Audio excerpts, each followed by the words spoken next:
गळती काढण्याचं महत्त्वाचं आहेच आहे आणि इंजिनियर साहेबांचं सुप्रीम इंजिनियरचं म्हणणं आहे की त्या धरणाला काही धोका नाही आहे त्यांच्या तज्ज्ञ समितीच्या रिपोर्टप्रमाणे, परंतु गळती काढलीच पाहिजे त्यात काही प्रश्न नाही.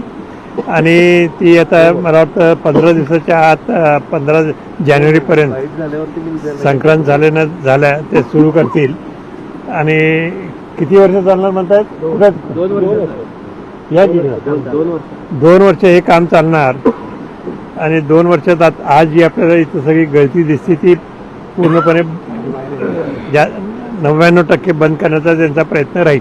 एवढी गळती दुर्लक्ष कुठेतरी झालं म्हणायचं, कारण हे गळतीचं प्रमाण जवळपास 4 ते 5 पट जास्त आहे.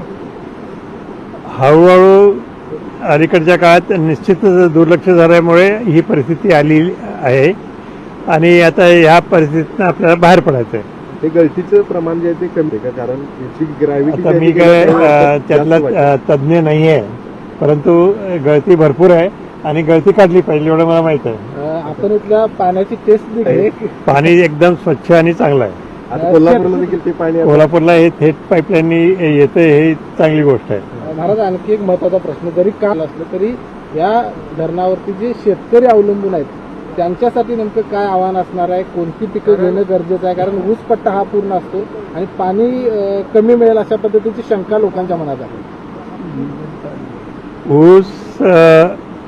ऊस असं एक पीक आहे की ज्याला सगळ्यात जास्त पाणी लागतं हे खरं आहे, पण इथल्या आपली शेतकऱ्यांची परंपरा आणि शेतीची परंपरा जी आहे ती ऊस करण्याचीच आहे आणि त्यासाठी जे पाणी लागतं ते आता मिळतंच आहे आपल्याला.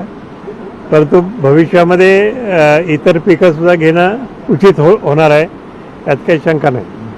आपण पाहताय कोकणातील वेगवान news channel KK news Konkan.